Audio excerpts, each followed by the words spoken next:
കൊലക്കേസിൽ യഥാർത്ഥ പ്രതി പിടിയിലായതോടെ ഏറ്റവും കൂടുതൽ ആശ്വസിക്കുന്നത് ജിഷയുടെ അയൽവാസിയായ സാബുവും മാതാപിതാക്കളുമാണ്. പോലീസിന് ഒരു ഡമ്മിയെയാണ് വേണ്ടിയിരുന്നതെങ്കിൽ താൻ എന്നെ പ്രതിയാക്കപ്പെടുമായിരുന്നെന്ന് സാബു പറയുന്നു. സാബുവിനെ സംശയമുണ്ടെന്ന് ജിഷയുടെ അമ്മ ആവർത്തിച്ചതോടെ പോലീസ് ഇയാളെ കസ്റ്റഡിയിലെടുത്തിരുന്നു. മുൻഭാഗത്തെ പല്ലുകൾക്ക് വിടവുകളുള്ളയാളാണ് പ്രതിയെന്ന് പോലീസ് പറഞ്ഞതോടെ സാബുവാണ് പ്രതിയെന്ന തരത്തിൽ വാർത്തകൾ പരന്നു.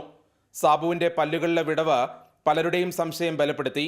എന്നാൽ ഇക്കാലം അത്രയും മാനസികമായും ശാരീരികമായും താൻ ഏറെ പീഡിപ്പിക്കപ്പെട്ടുവെന്ന് സാബു മാതൃഭൂമി ന്യൂസിനോട് പറഞ്ഞു. ഇതിലൊത്തിരി പീഡനങ്ങളും സാമ്പത്തികമായിട്ടും ശാരീരികമായിട്ടും മാനസികമായിട്ടും എൻ്റെ കുടുംബം അടക്കം ഒത്തിരി തളർന്നൊരു അവസ്ഥയിലായിരുന്നു. ഒരു ഡെമ്മിയാണ് ആവശ്യമെങ്കിൽ തീർച്ചയായിട്ടും അവർ എന്നെ വെച്ചത് ക്ലോസ് ചെയ്തേനെ. പൊതുസമൂഹം തന്നെ കൊലയാളിയായാണ് കണ്ടത്. തീർച്ചയായിട്ടും ഞാൻ ശരിക്കും സമൂഹത്തിൽ ഒറ്റപ്പെട്ടു പോയി. ഒരു കുറച്ച് പേരല്ലാണ്ട് ബാക്കി എല്ലാവരും ഒരു കൊലയാളി എന്ന ഒരു നിരീക്ഷണത്തിലാണ് എന്നെ നോക്കലും. എൻ്റെ വീട്ടിലേക്കാണെങ്കിലും ആരും വരാറില്ല. ഓട്ടോറിക്ഷ ഡ്രൈവറായ സാബുവിന്റെ മൊബൈൽ ഫോൺ ഇപ്പോഴും പോലീസ് വിട്ടു നൽകിയിട്ടില്ല. ഇതോടെ സ്ഥിരമായി കിട്ടാറുള്ള പല ഓട്ടങ്ങളും മുടങ്ങി. മാതാപിതാക്കൾ പട്ടിണിയാകാതിരിക്കാൻ രാവും പകലും പണിയെടുക്കുകയാണ് ഇപ്പോൾ ഈ യുവാവ്. ബിനു തോമസിനൊപ്പം പെരുമ്പാവൂരിൽ നിന്ന് റിബിൻ രാജു, മാതൃഭൂമി ന്യൂസ്.